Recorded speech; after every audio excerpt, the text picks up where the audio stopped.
আল্লাহ তাআলা ইরশাদ করছেন, ইন্নাল্লাহা ইয়া'মুরু বিল আদলি ওয়াল ইহসান, নিশ্চয় আল্লাহ তাআলা তোমাদেরকে ন্যায় বিচারের আদেশ দেন, সদাচরণের আদেশ দেন, নিকট আত্মীয়দেরকে দানের আদেশ দেন। আদেশ কয়টা? আওয়াজ করে সবাই বলুন তো কয়টা? নিশ্চয় আল্লাহ তাআলা তোমাদেরকে ন্যায় বিচারের আদেশ দেন, সদাচরণের আদেশ দেন, তিনি তোমাদের নিকট আত্মীয়দেরকে দানের আদেশ দেন, আর তিনি তোমাদেরকে অশ্লীলতা থেকে নিষেধ করেন, মন্দ কাজ থেকে নিষেধ করেন, অবাধ্যতা সীমা লঙ্ঘন থেকে নিষেধ করেন। তিনি তোমাদেরকে উপদেশ দেন যাতে তোমরা শিক্ষা গ্রহণ করো। সুবহানাল্লাহ। উপদেশ দিচ্ছে স্বয়ং কে? তিনটা জিনিসের আদেশ। ইয়া'মুরু বিল আদল, সুবিচার ন্যায় বিচারের আদেশ তিনি দেন। ইহসানের আদেশ দেন, যাতে আমরা ইহসান করি, একে অপরের প্রতি সুবিচার করি, মহানুভবতা দেখায়, অনুগ্রহ দেখায়, আর নিকট আত্মীয়দেরকে যেন আমরা দান করি। এই তিনটা আদেশ তিনি দিয়েছেন। আর কোন তিনটা জিনিস থেকে তিনি বারণ করেছেন? অশ্লীলতা, ফাহশা, মুনকার, মানে সব মন্দ আর অসৎ কাজ, এগুলো থেকে তিনি আমাদেরকে বারণ করেন। ওয়াল বাগি, অবাধ্যতা, সীমা লঙ্ঘন, এই তিনটা কাজ থেকে তিনি আমাদেরকে বারণ করেন। তিনি আমাদেরকে উপদেশ দেন, স্বয়ং আল্লাহ তাআলা আমাদেরকে উপদেশ দেন যাতে করে আমরা শিক্ষা গ্রহণ করি। সুবহানাল্লাহ পড়ে। তাহলে আসুন আমরা ধরে ধরে একটা একটা করে সামনের দিকে আগাই। আল্লাহ তাআলা প্রথমে আমাদেরকে আদেশ দিয়েছেন আদালের। ইন্নাল্লাহা ইয়া'মুরু বিল আদল, আওয়াজ করে বলুন আল আদাল। সবাই পড়ুন আল আদাল। আমরা উর্দু জানি, হিন্দি জানি, অনেকে ইংরেজিও জানি, কিন্তু আরবি শব্দগুলো আমাদের মুখ দিয়ে বেরোতে চায় না। আওয়াজ করে বলুন আল আদাল। মাশাআল্লাহ। ইন্নাল্লাহা ইয়া'মুরু বিল আদল, আল্লাহ তাআলা আমাদেরকে আদলের আদেশ দেন। আদল অনেকে না বুঝলেও আদালত শব্দটা বুঝবেন। আদালত, আদালত, আদালত বুঝেন না? যেখানে বিচার কার্যের ফয়সালা করা হয়, কোর্ট কাচারি আদালত, এটা তো ভেরি কমন। এটা শুনছেন না সবাই? আদালত, যেখানে ন্যায় বিচার হবে, সুশাসন হবে। কিন্তু ভাগ্যের কি নির্মম পরিহাস, ওখান থেকে মিথ্যা সাক্ষী দিয়ে মনমতো রায় দিয়ে দেয়া হয়। এগুলোর পরিবর্তন হওয়ার দরকার আছে না নাই?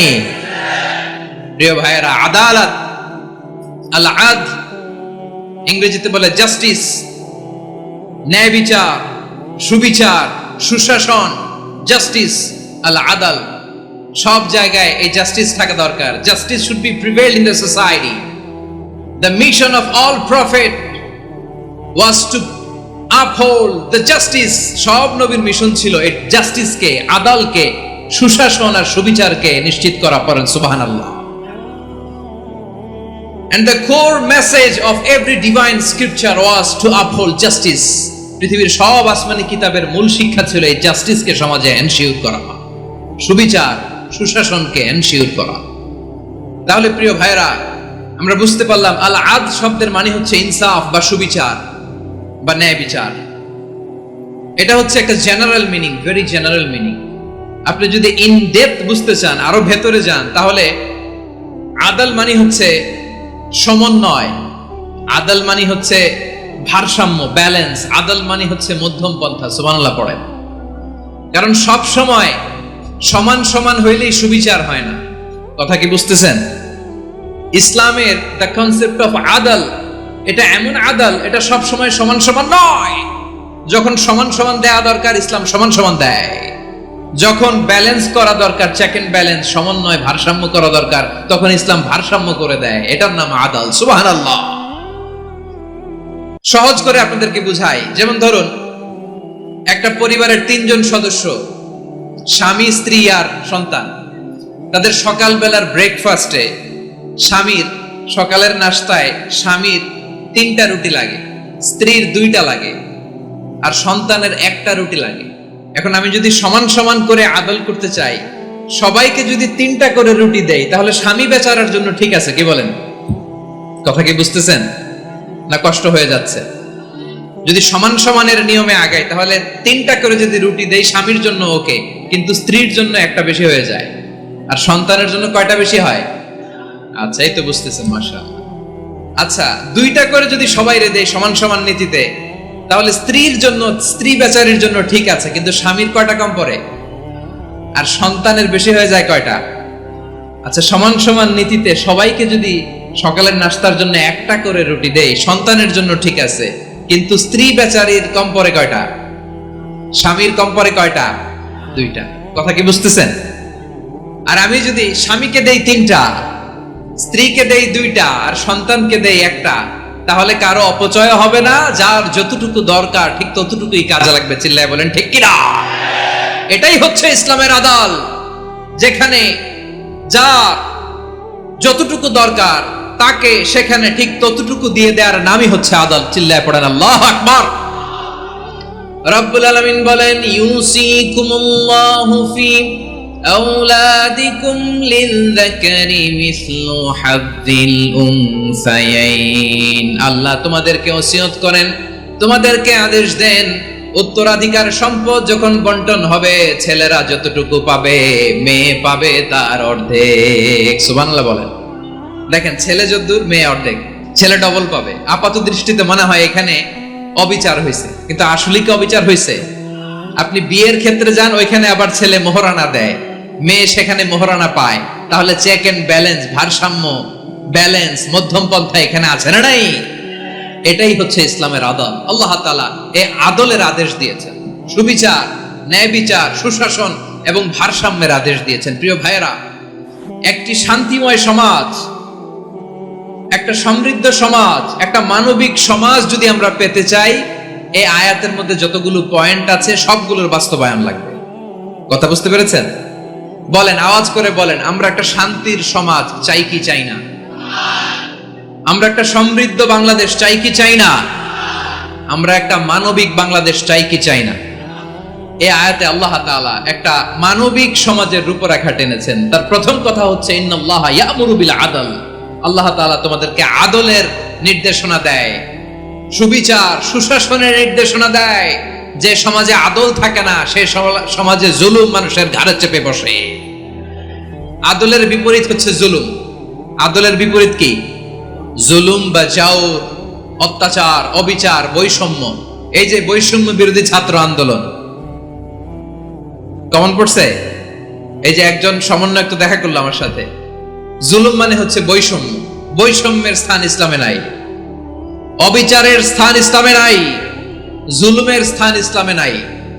আল্লাহ তাআলা বলেন যে আমি জুলুমকে নিজের জন্য হারাম করেছি এবং তোমাদের জন্য হারাম করেছি। বিশ্বনবী ফরমান, আল্লাহ তাআলা বলেন হাদিসে কুদসিতে, ইয়া ইবাদি ইন্নী হারামতুয যুলমা আলা নাফসি ওয়া জাআলতুহু বাইনাকুম মুহাররামান ফালা তাযালামু। আমার গোলামেরা শোনো, নিশ্চয় আমি আল্লাহ তাআলা জুলুমকে আমি আমার উপরে হারাম করেছি, অনুরূপভাবে জুলুম করাকে তোমাদের উপরেও হারাম করেছি। ফলে ফালা তাযালামু, তোমরা একে অপরের সাথে জুলুম করো না। নির্দেশনাটা কার? খবরদার, জুলুমের সাথে আমাদের কোনো সম্পর্ক, জুলুমের সাথে ইসলামের কোনো সম্পর্ক নাই। আল্লাহ তাআলা জালিমদের জন্য কঠিন শাস্তি প্রস্তুত করে রেখেছেন। যারা এই আদলকে ভুলুণ্ঠিত করে জুলুমের রাস্তায় হাঁটতে চায়, তাদের প্রাপ্য কিয়ামতের ময়দানে বুঝিয়ে দিবে কে? আল্লাহ তাআলা তাদের প্রাপ্যকে বুঝিয়ে দিবেন। এজন্য বিশ্বনবী বলে, খবরদার, তোমরা ইনসাফ করবে, আদল করবে, জুলুম করবে না। আয-যুলমু যুলুমাতুন ইয়াউমাল কিয়ামা, জুলুম কিয়ামতের দিন অন্ধকার হয়ে জালিমের ঘাড়ে চেপে বসবে। আবার বিশ্বনবী বলতেন, ইত্তাকি দাওয়াতাল মাজলুম, খবরদার, তোমরা মজলুমের কান্নাকে ভয় করো। ফাইন্নাহু লাইসা বাইনাহু ওয়া বাইনাল্লাহি হিজাব, কেননা মজলুমের কান্নার মাঝে আর আল্লাহর আরশের মাঝে কোনো পর্দা থাকে না। বিশ্বাস হয়? এই কথা বিশ্বাস হয়? এর জলজ্যান্ত প্রমাণ তো আমরা নিজেরাই দেখলাম।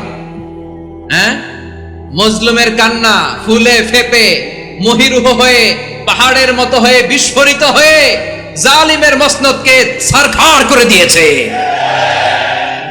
এর প্রমাণ তো আমরা নিজেরাই তো দেখলাম। জালিমের পরিণতি কি হয় আমরা জীবদ্দশাই তো দেখলাম। এমনও কোনো জুলুম নাই যে হয় নাই, ঠিক কিনা বলেন? আহারে জুলুম, আহারে জুলুম।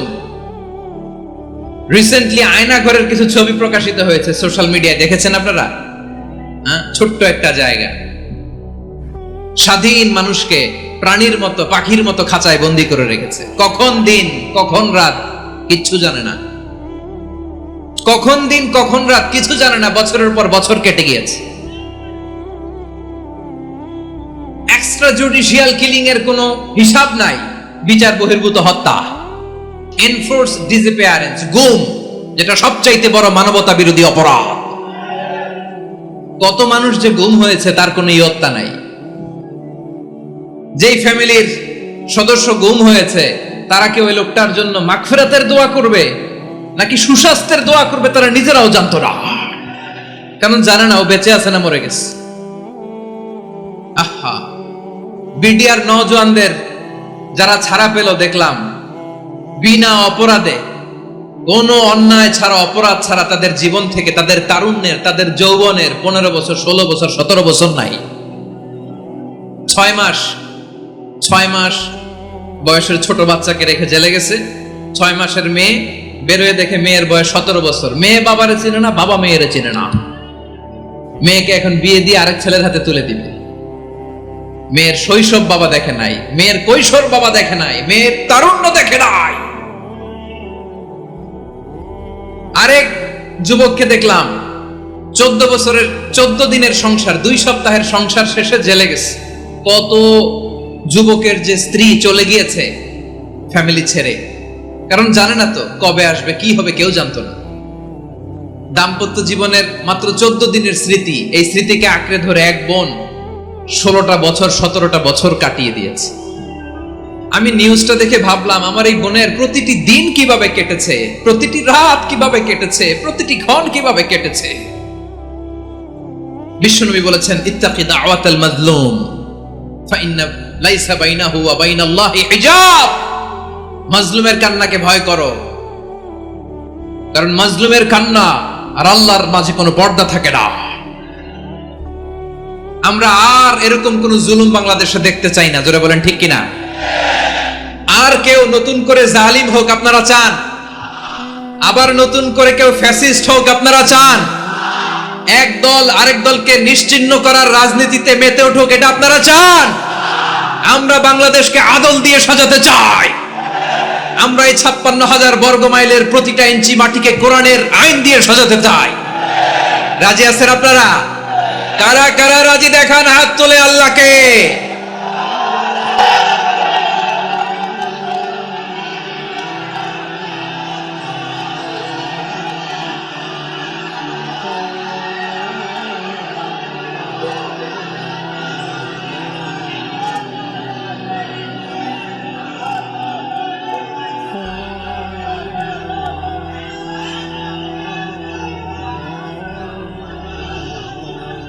বসুন আমার প্রিয় বীর চট্টলার তৌহিদি মুসলমান, আমরা আর নতুন করে কেউ জালিম হোক এটা চাই না, নতুন করে আবার কেউ ফ্যাসিস্ট হোক আমরা চাই না, এক দল আরেক দলকে নিশ্চিহ্ন করার রাজনীতি করুক আমরা চাই না। আমরা সুশাসনের বাংলাদেশ চাই, আমরা মানবিক বাংলাদেশ চাই, আমরা একটা সমৃদ্ধ বাংলাদেশ চাই, আমরা বিশ্বের বুকে সম্মান নিয়ে মাথা উঁচু করে দাঁড়াতে চাই, ঠিক কিনা বলেন? আল্লাহ বললেন, এটা যদি তোমরা চাও, একটা সমৃদ্ধ সমাজ যদি বিনির্মাণ করতে চাও, মানবিক সমাজ যদি বিনির্মাণ করতে চাও, আমি তোমাদেরকে সেজন্য প্রথমে আদালতের নির্দেশ দিলাম। ইন্নাল্লাহা ইয়া'মুরু বিল আদল, নিশ্চয় আল্লাহ তাআলা তোমাদেরকে ন্যায় বিচার, সুশাসন এটার আদেশ দেন। সুবহানাল্লাহ। আদাল, ন্যায় বিচারের আদেশ আল্লাহ তাআলা কোরআনের বিভিন্ন আয়াতে দিয়েছেন। আল্লাহ তাআলা বলছেন, ইন্নাল্লাহা ইয়া'মুরুকুম আন তুআদ্দুল আমানাতি ইলা আহলিহা ওয়া ইযা হাকামতুম বাইনান নাসি আন তাহকুমু বিল আদল ইন্নাল্লাহা নি'ম্মা ইয়া'iদুকুম বিহি ইন্নাল্লাহা কানা সামিআন বাসীরা। আল্লাহ তাআলা বললেন, আল্লাহ আদেশ দিচ্ছেন, যে ব্যক্তি আমানতের হকদার তার হাতে তোমরা আমানত পৌঁছে দাও, আর যখন তোমরা বিচার কার্য করবে, বিচার ফয়সালা করবে, আদালতের সাথে করো। সুবহানাল্লাহ বলে। ওয়া ইযা হাকামতুম বাইনান নাসি আন তাহকুমু বিল আদল, আদালতের সাথে করবা। আল্লাহ তাআলা বলেন যারা জাজ হবে, বিচারক হবে, তাদের যদি বাদী বিবাদীর কারো সাথে শত্রুতা থাকে, কারো সাথে যদি কোনো ধরনের রেষারেষি থাকে, আল্লাহ বলেন বিচার কার্য করতে যে ওই শত্রুতা রেষারেষির কারণে আদালতের বাইরে যে অবিচার করে বিচার করো না।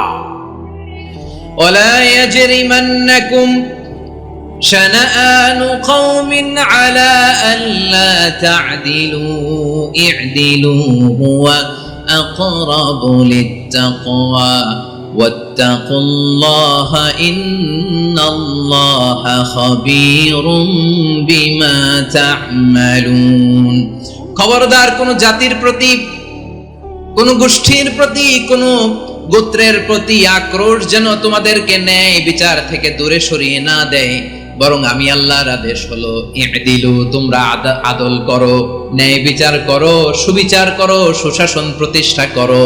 হুয়া আকরাবু লিত্তাকওয়া, এটাই তাকওয়ার সবচেয়ে কাছাকাছি। সুবহানাল্লাহ বলেন। কোরআনের বিভিন্ন আয়াতে আল্লাহ তাআলা স্পেসিফিকলি ধরে ধরে বিচার করার সময় আমরা যেন আদল করি সেটা বলেছেন।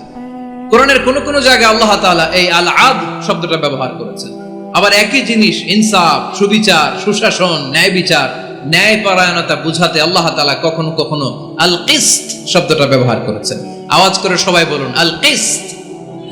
প্রিয় ভাইরা, সবাই আওয়াজ করে আমার সাথে সাথে বলুন আল কিসত।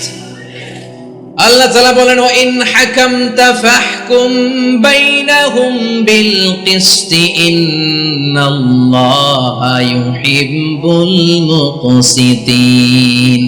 যখন তুমি বিচার করবে, বিশ্বনবীকে উদ্দেশ্য করে অ্যাড্রেস করে বললেন, নবী হে, ইহুদিরা কোনো বিষয়ে মীমাংসার জন্য যদি আপনার দরবারে আসে, যদি বিচার করতে হয়, খবরদার অবিচার করবেন না। ফয়সালা যেটা করবেন কিসতের সাথে করবেন, ন্যায় পরায়ণতার সাথে করবেন, কারণ ইন্নাল্লাহা ইউহিব্বুল মুকসিতিন, নিশ্চয় আল্লাহ রাব্বুল ইজ্জাত ন্যায় পরায়ণশীলদেরকে বড্ড ভালোবাসেন। সুবহানাল্লাহ বলেন।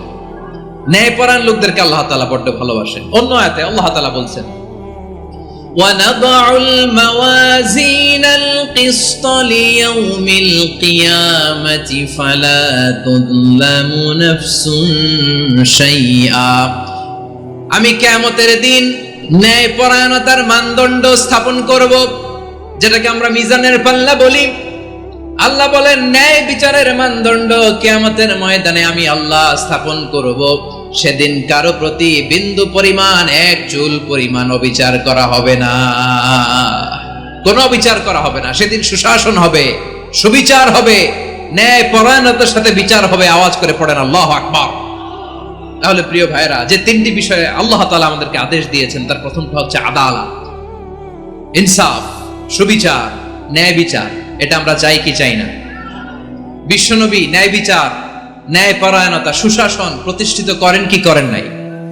আপনারা বিশ্বনবীর সিরাত যারা পড়েছেন, আপনি দেখবেন বিশ্বনবীর সিরাতের পরতে পরতে, বাঁকে বাঁকে, সিরাতের বাঁকে বাঁকে এই আদালতের নমুনা মেলে। সুবহানাল্লাহ বলেন। ছোট্ট একটা নমুনা রাসূল সাল্লাল্লাহু আলাইহি ওয়াসাল্লামের আসিরা আল আতরা থেকে ছোট্ট একটা নমুনা আপনাদের খেদমতে এখানে উপস্থাপন করি। বিশ্বনবী সাল্লাল্লাহু আলাইহি ওয়াসাল্লাম মক্কা বিজয় করলেন ৮ম হিজরিতে। মক্কা বিজয় শেষে তিনি কয়েক সপ্তাহ মক্কাতে অবস্থান করলেন। ইন দ্য মিন টাইম মক্কার একটা ভেরি প্রেস্টিজিয়াস এন্ড ডিগনিফাইড ফ্যামিলির নারী চুরিতে ধরা পড়ল। কিসে ধরা পড়ল? সবাই বলেন কিসে? আমাদের সমাজে আসেনি এটা? আছে? ছোট না বড়? হ্যাঁ, হিসাব করে শেষ করা যায় না। ৩.৫ লাখ কোটি টাকা নাই উন্নয়ন প্রকল্পের নামে। উন্নয়ন প্রকল্পের নামে ৩.৫ লাখ কোটি টাকা নাই। ৩.৫ লাখ কোটি টাকা লিখতে পারবেন আপনি? এক টানে লিখতে পারবেন? বুঝতেছেন কত বড় সংখ্যা? বনু মাখজুমিয়া গোত্রের এক নারী মক্কায় চুরিতে ধরা পড়ল। বলেন তো চুরি করলে বিধান কি? কি কাটতে হবে? চুরির বিধান হলো হাত কেটে দাও। দাও সেটা গোপনে নয়, প্রকাশ্যে জনসম্মুখে হাত কেটে দাও। বনু মাখজুমিয়া গোত্রের নারী যখন চুরিতে ধরা পড়ল, সাহাবারা চিন্তায় পড়ে গেলেন। সবেমাত্র মক্কার লোকেরা কালিমা পড়ে মুসলমান হয়েছে। ইসলামের আইন কানুন তেমন জানে না, ইসলামের শরিয়ার সাথে বেশি পরিচিত নয়। এখন যদি বিশ্বনবী চুরির যেই বিধান এটা যদি কায়েম করে হাত যদি কেটে দেয়, না জানি মক্কার লোকেরা আবার বিগড়ে যায়, না জানি মক্কার লোকেরা আবার মুরতাদ হয়ে যায়, না জানি মক্কার লোকেরা ইসলাম থেকে দূরে সরে যায়। চলো চলো সাহাবীরা মিলে পরামর্শ করলেন, চলো বিশ্বনবীর কাছে যে বলি, ও নবী, শুধু কেবলমাত্র একমাত্র এই নারীর জন্য চুরির হাত কাটার বিধানটা আপনি একটু থামিয়ে দেন। চুরির হাত কাটার যে বিধান এখানে একটু রহিত করে দেন, বাকিগুলা কইরেন মদিনাতে যে চলবে, কিন্তু মক্কায় এবারের জন্য মাফ করে দেন। কিন্তু কে বলবে? এই যে পরামর্শ, সাজেশন, এটা কে দিবে বিশ্বনবীর কাছে? সাহাবারা চিন্তায় পড়ে গেলেন। আল্লাহর নবীর সামনে দাঁড়িয়ে আল্লাহর দেয়া হুদুদ, আল্লাহর দেয়া বিধান থামিয়ে দেওয়া, মাফ করে দেওয়া, এই কথা বিশ্বনবীর সামনে বলার সাহস তো কেউ রাখে না। কেউ কেউ বলল, বিশ্বনবীর পালক পুত্র যায়েদ বিন হারেসার সন্তান উসামারে বিশ্বনবী নাতির মতো আদর করে, বড্ড বেশি ভালোবাসে উসামারে। এজন্য সাহাবারা উসামাকে বলতো হিব্বু রাসূলিল্লাহ, বিশ্বনবীর ভালোবাসা। কি বলতো? সাহাবীরা বললেন, বিশ্বনবীর ভালোবাসা হিব্বু রাসূলিল্লাহ, উসামারে পাঠাও। উসামারে বিশ্বনবী নাতির মতো স্নেহ করে, মায়া করে, ভালোবাসে। আমরা পারবো না, উসামা পারবে। সবাই মিলে ফুলিয়ে ফুসিয়ে উসামাকে, ছোট্ট উসামাকে রাজি করালো। উসামা এমন এমন কথা যে তুমি বিশ্বনবীর কাছে বলতে হবে, পারবা নাকি? উসামা বলে, পারবো। সাইয়েদনা উসামা রাদিয়াল্লাহু তাআলা আনহু তরুণ সাহাবী বিশ্বনবীর কাছে গেলেন, যে বললেন, নবী, বনু মাখজুমিয়া গোত্রের এক নারী চুরিতে ধরা পড়েছে, এবারের জন্য কি এই মহিলাটারে মাফ করে দিলে হয় না? এবারের জন্য একটু ক্ষমা করা যায় না নবী? বিশ্বনবী বলেন, আতাশফাউ ফি হাদ্দিম মিন হুদুদিল্লাহ, তোমার এত বড় সাহস উসামা, তুমি আল্লাহর হাত, আল্লাহর দেয়া বিধান, এটার ব্যাপারে সুপারিশ করতে এসেছো? তোমরা কি জানো তোমাদের আগে যত কওম, যত গোত্র, যত জনপদ ধ্বংস হয়েছে তার কারণ ছিল তাদের মধ্যে গরিবরা অন্যায় করলে তারা বিচার করত, আর ধনীরা অন্যায় করলে তারা মাফ করে দিত। খবরদার! ওয়া আইমুল্লাহ লাউ আন্না ফাতিমাতা বিনতি মুহাম্মাদিন সারাকাত লাকাতা মুহাম্মাদুন ইয়াদাহা। বিশ্বনবী বললেন, ওরে উসামা, বানু মাখজুমিয়ার ওই প্রেস্টিজিয়াস এন্ড ডিগনিফাইড ফ্যামিলির মেয়ে তো দূর কি বাত, অনেক দূরের কথা। জেনে রেখো উসামা, আমার কলিজার টুকরা, নয়নের পুটুলি ফাতেমাও যদি মক্কার জমিনে আজকে এই চুরির দায়ে ধরা পড়তো, আমি বিশ্বনবী মুহাম্মাদুর রাসূলুল্লাহ ধরে ফাতেমার ডান হাতটা কেটে দিতে এক বিলম্ব দেরি করতাম না। ইন্নাল্লাহা ইয়া'মুরু বিল আদল, আমাদেরকে জাস্টিস শিখায় পশ্চিমারা, আমাদেরকে ইনসাফ শিখায়, আমাদেরকে সুশাসন শিখায়। আর ইনসাফ, সুশাসন, ন্যায় বিচার, সুবিচার, জাস্টিস কারে বলে বিশ্বনবীর বায়োগ্রাফি থেকে জেনে নাও। এই ছিল বিশ্বনবী সাল্লাল্লাহু আলাইহি ইসলামের আদালতের নমুনা। আপনি যদি সাইয়েদনা ওমর ফারুকের জীবনের দিকে তাকান, এমন কঠোর, এমন বীর সেনানী ছিলেন। সাইয়েদনা ওমর ফারুক যদি রাস্তার এই মাথা দিয়ে হাঁটা শুরু করতেন, শয়তান ওমর ফারুককে দেখলে ওই রাস্তা রেখে দিয়ে অন্য রাস্তা দিয়ে হাঁটতো। সুবহানাল্লাহ। ওমর ফারুক রাদিয়াল্লাহু তাআলা কি পার্সোনালিটি ছিল, কি পার্সোনালিটি! আমাদের এলাকায় ছোট বাচ্চারা রাতে ভাত খেতে চায় না, আমার মেয়েটাও খেতে চায় না। এই এটা দিব, ওইটা দিব, আজকে মাহফিলে আসার সময় বলে দিছে লিস্ট করে, এটা এটা আনতে হবে। তো ছোট্ট বাচ্চাদের অনেক বায়না থাকে, ওরা রাতে খেতে চায় না। তো মায়েরা বিভিন্ন ভয় দেখায়, এই বাঘ আসবে, বাঘ আসবে খাও, এই ভূত আসবে, ভূত আসবে খাও। আপনারা কি বলেন চট্টগ্রামে? কি আসবে? হ্যাঁ, ভূত, ভূত, ভূত আসবে, বাঘ আসবে, খাও খাও খাও, তাড়াতাড়ি খাও। তো বাচ্চারা এগুলো শুনে ভয়ে খেতে শুরু করে। মদিনার জমিনেও একই ঘটনা ঘটতো। মদিনার ছোট্ট ছোট্ট সোনামণিরা খেতে চাইতো না, তো মায়েরা বলতো, হা হুয়া ইয়াতি উমর, হা হুয়া ইয়াতি উমর, ওই যে উমর আসতেছে, উমর। ওমরে ফারুকের কথা শুনলে বাচ্চারা একেবারে ঠান্ডা। সুবহানাল্লাহ পড়বেন না? প্রভু তুমি বলেছ রাসূল দেবে না, বলনি দেবে না ওমর, বলনি দেবে না হামজা তারিক, খালিদ বিজয় সমর। প্রভু তুমি বলেছ রাসূল দেবে না, বলনি দেবে না ওমর, বলনি দেবে না হামজা তারিখ, খালিদ বিজয় সমর, প্রভু তুমি বলেছ রাসূল দেবে না। আল্লাহু আকবার। ওমর ফারুক রাদিয়াল্লাহু তাআলা আনহু, ওনার কথা শুনলে গায়ের মধ্যে গুজবাম হয়, গায়ের পশমগুলো দাঁড়িয়ে যায়। সুবহানাল্লাহ বলেন। কি পার্সোনালিটি ছিল, কি ব্যক্তিত্ব ছিল।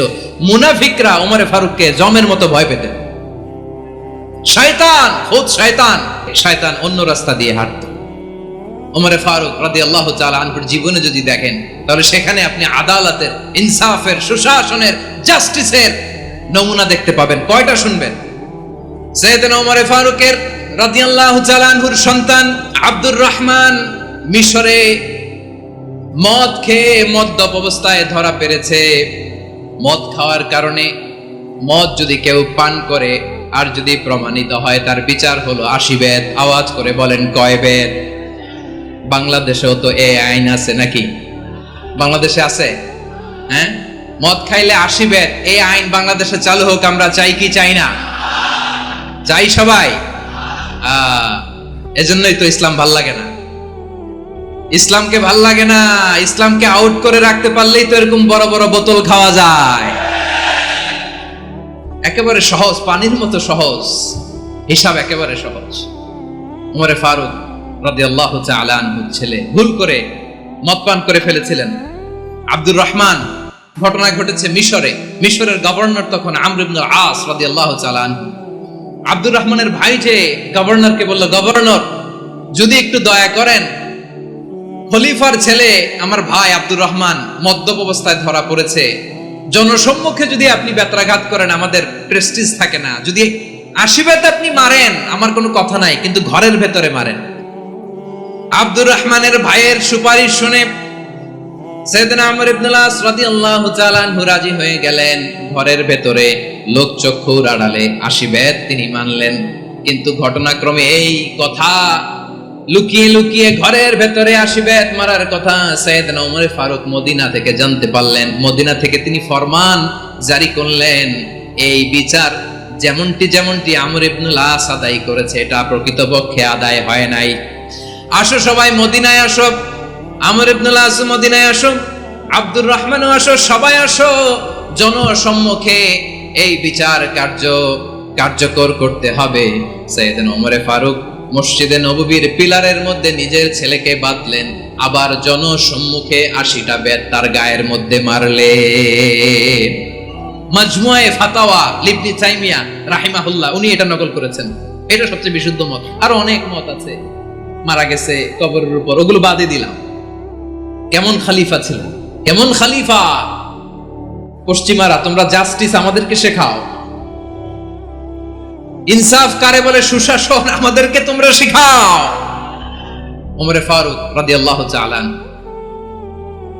ওই বিচারকে তিনি ধর্তব্য মনে করেন নাই। মদিনাতে এনে আবার জনসম্মুখে আবার 80 বেত মেরেছেন। মিশরে ওমর ফারুক রাদিয়াল্লাহু তাআলা আনহু আমর ইবনুল আসকে গভর্নর করে পাঠালেন। সেখানে আমর ইবনুল আসের ছেলে একটা প্রতিযোগিতায় রানার আপ হয়েছে। এক মিশরি সেখানে চ্যাম্পিয়ন হয়েছে। রানার আপ বুঝতে পেরেছেন তো? রানার আপ সেকেন্ড হয়েছে, এক মিশরি হয়েছে চ্যাম্পিয়ন প্রথম। কিন্তু গভর্নরের ছেলে ও জিততে পারে নাই। ও রাগে ওই মিশরির গায়ের মধ্যে কয়েকটা লাঠি দিয়ে বাড়ি মেরেছে। মিশরি যে মদিনাতে ওমর ফারুকের কাছে বিচার দিলেন, আপনার গভর্নরের ছেলে অন্যায়ভাবে আমার গায়ে হাত তুলেছে। সাইয়েদনা ওমর ফারুক আবার ফরমান জারি করলেন, আসো মদিনাতে আসো। মিশরীকে ডাকলেন। ওই মিশরের গভর্নর আমর ইবনুল আস রাদিয়াল্লাহু তাআলা আনহুকে ডাকলেন, তার ছেলেকেও ডাকলেন। সবাই বসে রইল। আমর ইবনুল আস রাদিয়াল্লাহু তাআলা আনহু মাথা নিচু করে বসে আছেন, লজ্জায় কাচুমাচু। হায় হায়, আজকে আমার ছেলের কারণে আমিরুল মুমিনিন খলিফাতুল মুসলিমিন ওমর ফারুকের কাছে আমি জনসম্মুখে লজ্জিত হচ্ছি। সাইয়েদনা ওমর ফারুক বললেন, এই নাও লাঠি, গভর্নরের ছেলে তোমার মাথার মধ্যে যতগুলো বাড়ি মেরেছে, আজকে জনসম্মুখে তুমি অতগুলা বাড়ি মারো। মিশরি বলে, থাক, আপনি যে ডেকে আনছেন সবার সামনে এটা বলছেন, এতেই আমি খুশি। আল্লাহু আকবার! আপনার মহানুভবতা দেখে আমি খুশি, আর অপমানের দরকার নাই। ওমর ফারুক বলে, না, খবরদার এই কথা মিশরি তুমি বলো না, মারো, যতগুলা বাড়ি মেরেছে মারো। বাধ্য হয়ে মিশরি আমর ইবনুল আসের সামনে ওনার কলিজার টুকরা সন্তানের মাথার মধ্যে বাড়ি মারতে আরম্ভ করলেন। ঠিক যতগুলা বাড়ি গভর্নরের ছেলে আমর ইবনুল আসের ছেলে মিশরির গায়ে মেরেছিল, মাথায় মেরেছিল, মিশরি গুনে গুনে ততটা মারলেন।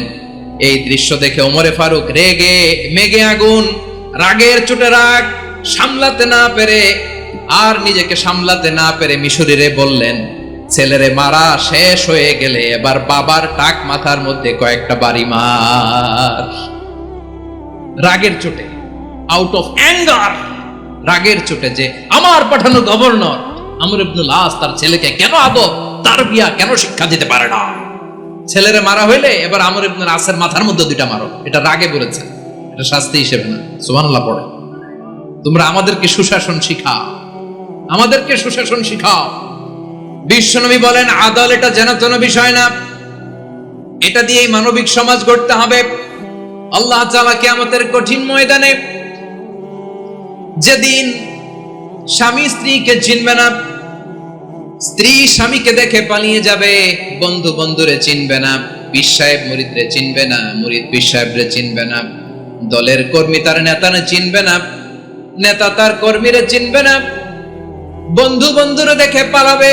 কঠিন মুহূর্তে সূর্যটা মাথার কাছে চলে আসবে, জমিনটা তামার জমিন হবে, আজকের জমিনের মতো নয়। মানুষ ঘর্মাক্ত ক্লান্ত শ্রান্ত মাথার মগজগুলো কানের ছিদ্র আর নাকের ছিদ্র দিয়ে বেয়ে বেয়ে পড়বে। বিশ্বনবী ফরমান কিয়ামতের ওই কঠিন ময়দানে 7 শ্রেণীর ব্যক্তিকে রব্বুল আলামিন তার আরশের নিচে ছায়া দিবেন। তার মধ্যে প্রথম শ্রেণীর ব্যক্তি হলো ইমামুন আদিল। ইমামুন আদিল, ন্যায়পরায়ণ শাসক, যে ইনসাফের সাথে বিচার করে, যে জাস্টিস সমাজে সার্ভ করে, যে সুশাসন নিশ্চিত করে, ওই ইমামুন আদিল। আদিল শব্দটা বুঝছেন না? ইন্নাল্লাহা ইয়া'মুরু বিল আদল, পাইছেন? আদিল। 7 শ্রেণীর ব্যক্তিকে আল্লাহ তাআলা সুশীতল আরশের নিচে ছায়া দিবেন, যেদিন তার দেয়া ছায়া ছাড়া কোনো ছায়া থাকবে না। এর প্রথম হচ্ছে ইমামুন আদিল, ন্যায়পরায়ণ শাসক। চিল্লায় বলেন সুবহানাল্লাহ। আবার বিশ্বনবী বললেন ইন্নাল মুকসিতিনা ইনদাল্লাহি আলা মানাবির মিন নূর আন ইয়ামিনির রহমান। কিয়ামতের দিন যারা ন্যায়পরায়ণ হিসেবে আল্লাহর সামনে দাঁড়াবে, কিয়ামতের দিন রব্বুল আলামিন তার আরশের ডান দিকে ওই ন্যায়পরায়ণ লোকদের জন্য আরশের ডান দিকে একটা নূরের মিম্বারে তাদেরকে বসার সুযোগ করে দিবে। আল্লাহর আরশের ডান দিকে ন্যায়পরায়ণ লোকদের জন্য আল্লাহ তাআলা নূরের মিম্বার বানাবে। 4 টেকেনে কথা মনে করেছেন? আল আদাল, জাস্টিস। ইন্নাল্লাহা ইয়া'মুরু বিল আদল। আল্লাহ তাআলা এই আদালতের নির্দেশনা দেয়, সুবিচার, সুশাসন। প্রিয় ভাইয়েরা, এটা আমরা বাংলাদেশে চাই কি চাই না? এই যে অরাজকতা, এই যে অন্যায়, এই যে জুলুম, এই যে ইনকনসিস্টেন্সি, সমাজের অসঙ্গতি, এর প্রধান কারণ জাস্টিস নাই, সুবিচার নাই, সুশাসন নাই। শেষবারের মতো আওয়াজ করে বলেন তো, আমরা বাংলাদেশে আদল চাই কি চাই না? তাহলে প্রথম নির্দেশনা শেষ, আল্লাহ তাআলা তোমাদেরকে আদলের আদেশ দেন। এরপর আল্লাহ বললেন আমি তোমাদেরকে ইহসানের আদেশ দেই। ইন্নাল্লাহা ইয়া'মুরু বিল আদলি ওয়াল ইহসান। আমি তোমাদেরকে যেমনি আদলের নির্দেশনা দেই, তেমনি ভাবে তোমাদেরকে ইহসানের নির্দেশনা দেই। ইহসান, আওয়াজ করে সবাই বলেন তো ইহসান। সবাই বলেননি, সবাই বললে এতটুকু আওয়াজ হবে আমি বিশ্বাস করি না। আওয়াজ করে বলুন আল ইহসান। ইহসান মানে কারো প্রতি সফট হার্টেড হওয়া, মহানুভব হওয়া, অনুগ্রহ পরায়ণ হওয়া, অনুগ্রহশীল হওয়া, একে অপরের প্রতি দয়াদ্র হওয়া। একে অপরের প্রতি দয়াদ্র অনুগ্রহশীল হওয়া ছাড়া মানবিক সমাজ কশিনকালেও গঠন করা সম্ভব না।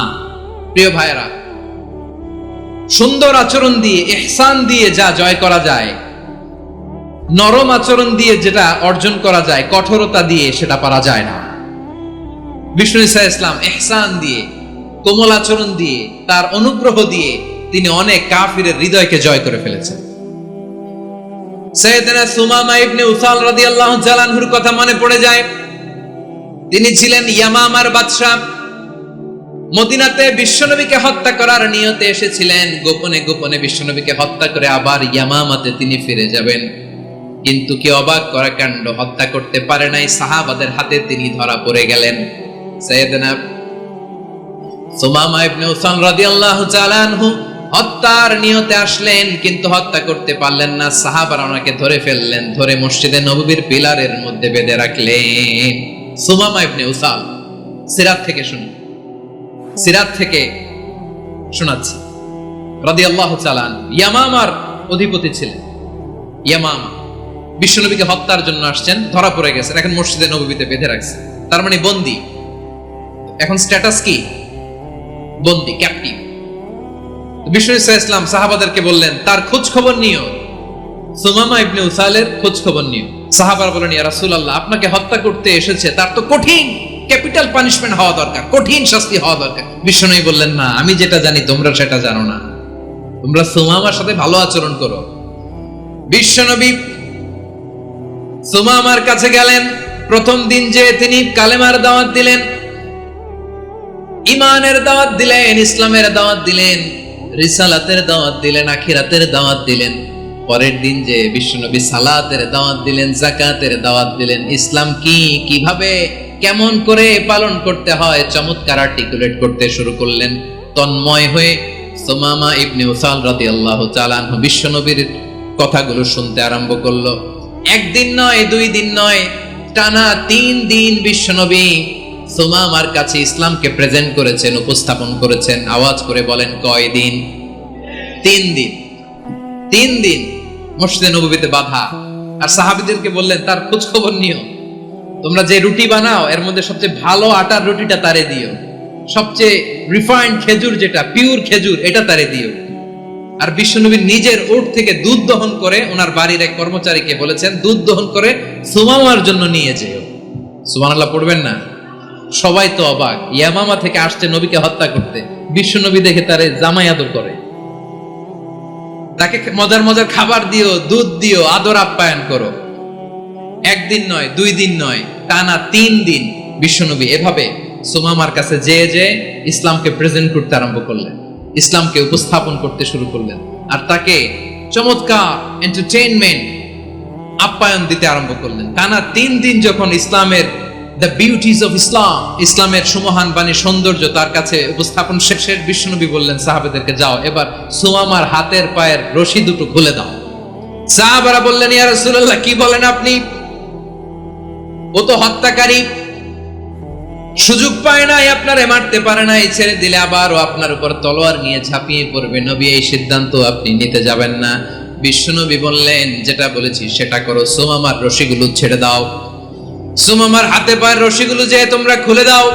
সাহাবারা তর্ক জুড়ে দিলেন, লা ইয়া রাসূলুল্লাহ, এমনটা করবেন না, তো ভয়ঙ্কর ভয়ঙ্কর খুনি, কি জানি কি হয়ে যায়। বিশ্বনবী বললেন না, তার হাতে পায়ের রশিগুলো খুলে দাও। সাহাবারা বিশ্বনবীর কথা মতো তার হাতে পায়ের রশিগুলো খুলে দিল।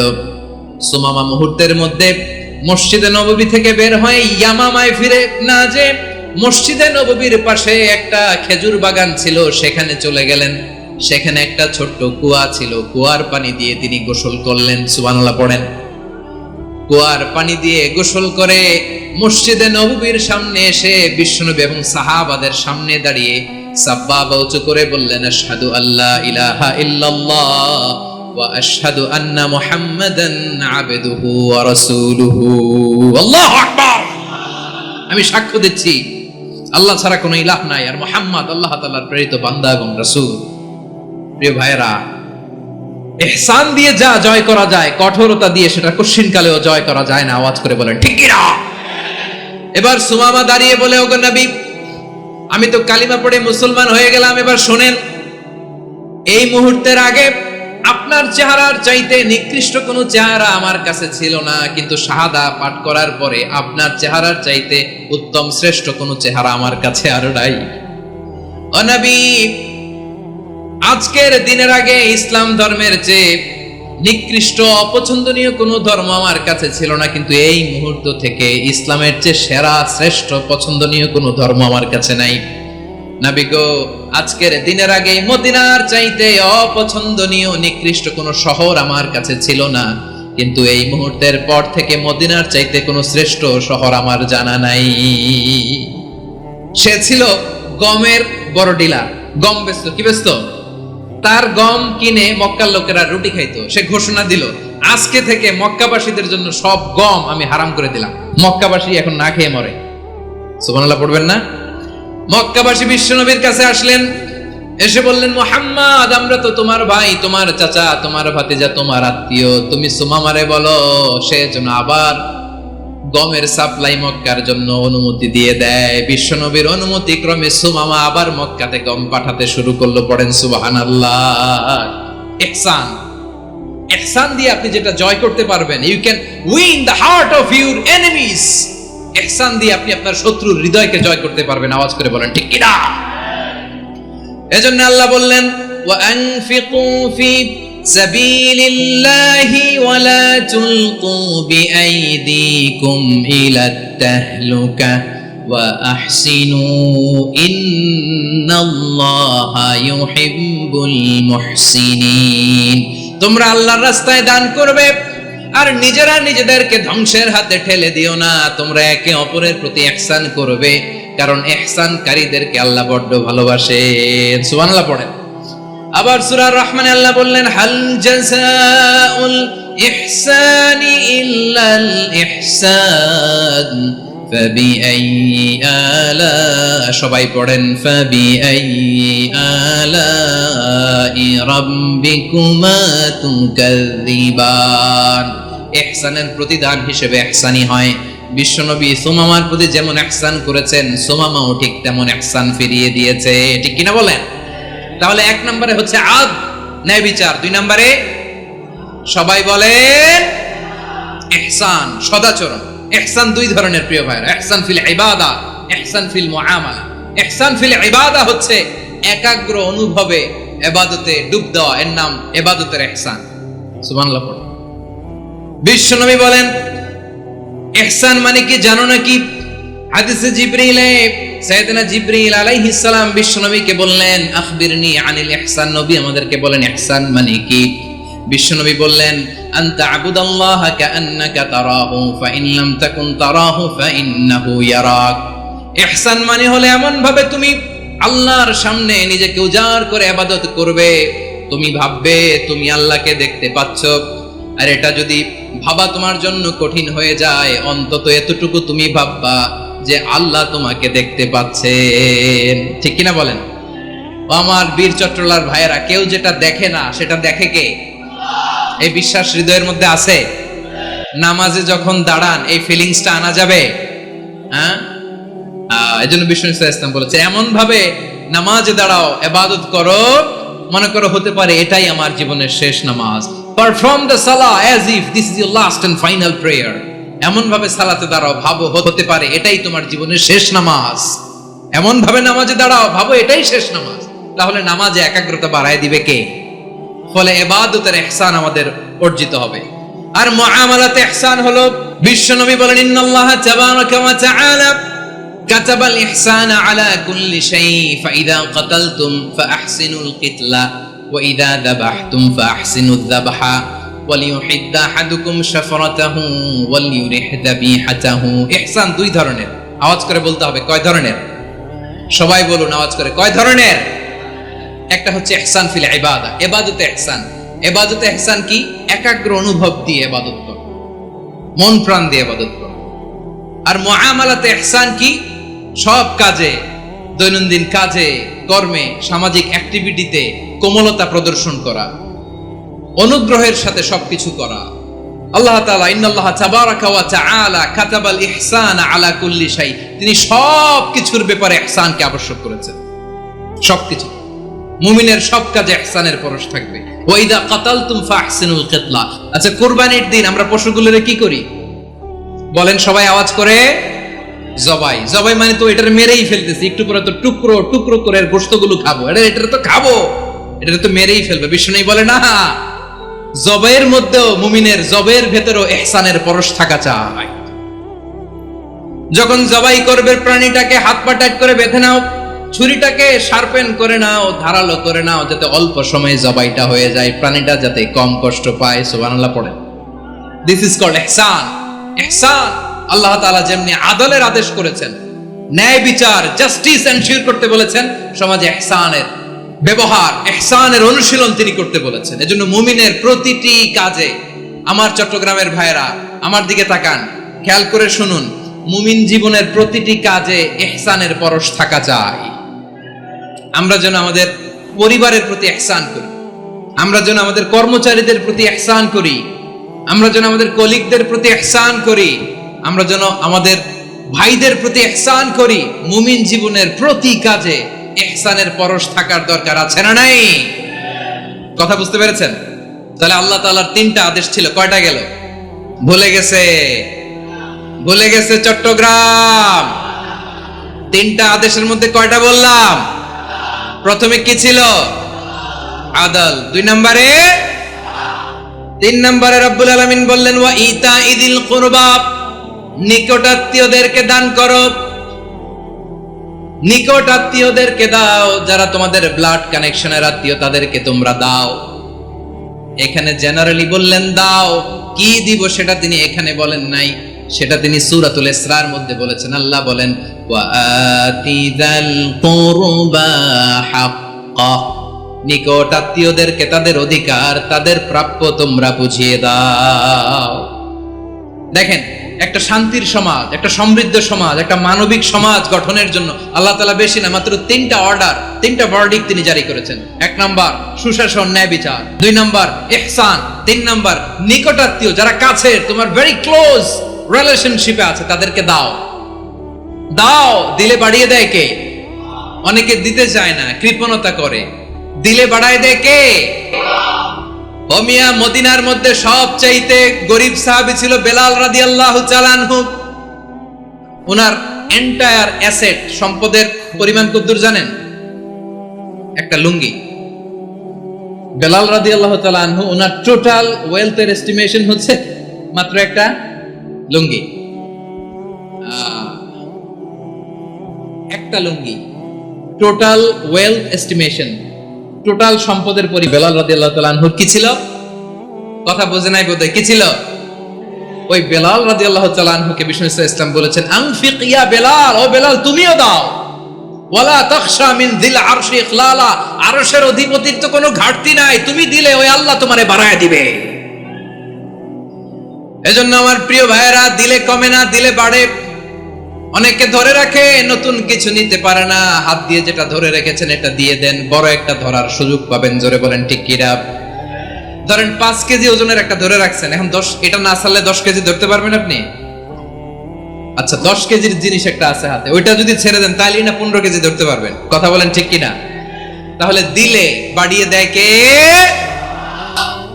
রব্বুল আলামিন বললেন 3 নাম্বার আদেশ হলো তোমাদের প্রতি সমাজটারে কেমন করে মানবিক সমাজ, সুন্দর সমাজ গড়বা। 3 নাম্বার আদেশ হলো ওয়া আতিদাল কুরবা হাক্কা, নিকটাত্মীয়দেরকে তাদের প্রাপ্য বুঝিয়ে দাও। এই নিকটাত্মীয়দেরকে তাদের অধিকার বুঝিয়ে দেওয়া, প্রাপ্য বুঝিয়ে দেওয়াতে আমাদের গাফলতি আছে না নাই? চট্টগ্রামে নাই? মাশাআল্লাহ আছে, আছে। অনেকে দেখবেন অনেক আল্লাহওয়ালা, তাহাজ্জুদ গুজার, সেজদা দিতে দিতে কপালে কালো দাগ ফেলে দিছে, সে তার বোনের হকটা আদায় করে নাই। আছে না নাই? হ্যাঁ, এখানেও আছে। সর্বনাশ। অনেক বড় হাজী সাহেব, বিশাল লম্বা দাড়ি, ছেলেরে সব দিয়ে দিছে, মেয়েরে কিছু দেয় নাই, মেয়ের হক আদায় করে নাই। আছে না নাই?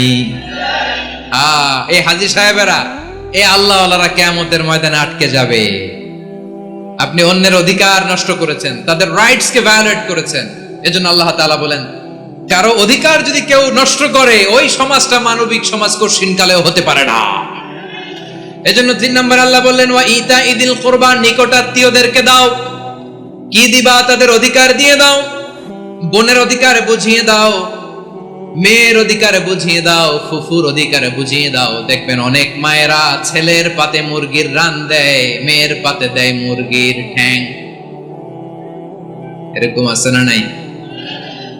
ছেলেরা কি দেয়? মুরগির। মেয়ের পাতে কি দেয়? তো মেয়ের কি মুরগির রান খেতে মনে যায় না? মনে যায় না? এমনটা করা যাবে না। নিকটাত্মীয়দেরকে অধিকার দিয়ে দাও, নিকটাত্মীয়ের সাথে সুসম্পর্ক রাখো। আদেশটা কার? এজন্য প্রিয় ভাইয়েরা, জীবনে যদি বারাকা অর্জন করতে চান, নিকটাত্মীয়দের সাথে সুসম্পর্ক রাখতে হবে, তাদের জন্য উপহার পাঠাতে হবে। বিশ্বনবী বলেন, লা ইয়াদখুলুল জান্নাতা কাতে, যে ব্যক্তি আত্মীয়তার সম্পর্ককে ছিন্ন করে দেয়, সে কঠিন কালেও আল্লাহর জান্নাতে ঢুকবে না। আপনি কি এটারে সহজ হাদিস মনে করছেন? এটা সহজ কথা?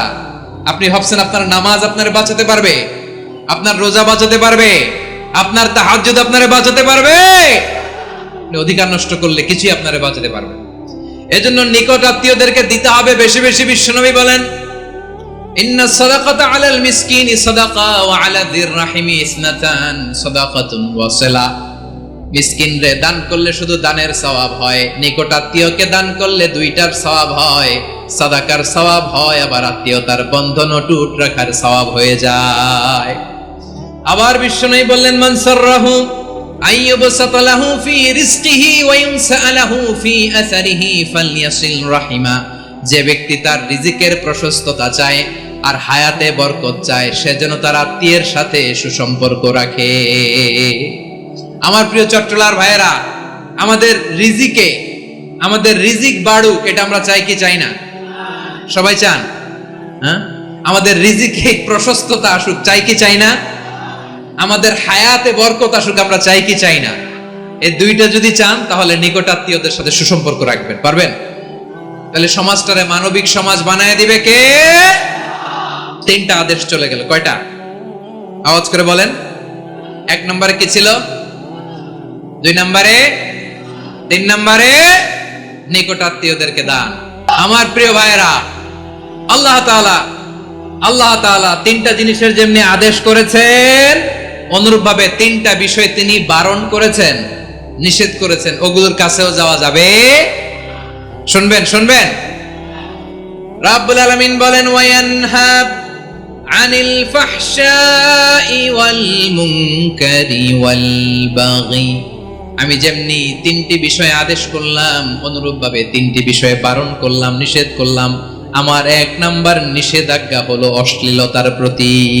ফাহশা, ওয়ায়ানহা আনিল ফাহশা, আল্লাহ তাআলা অশ্লীলতাকে নিষেধ করেছেন। কোন জিনিসকে? সবাই বলুন, কোন জিনিসকে? যত ধরনের, যত টাইপের, যত ক্যাটাগরির অশ্লীলতা হতে পারে, সব অশ্লীলতাকে হারাম করেছেন কে? ফাহশা মানে কি? কথায়, কাজে, আচরণে, কমেন্ট, ফেসবুকের কমেন্টসে যত ধরনের নোংরামো আছে, যত ধরনের অশ্লীলতা আছে, এটাকে আরবিতে বলে ফাহশা। এটাকে কি বলে?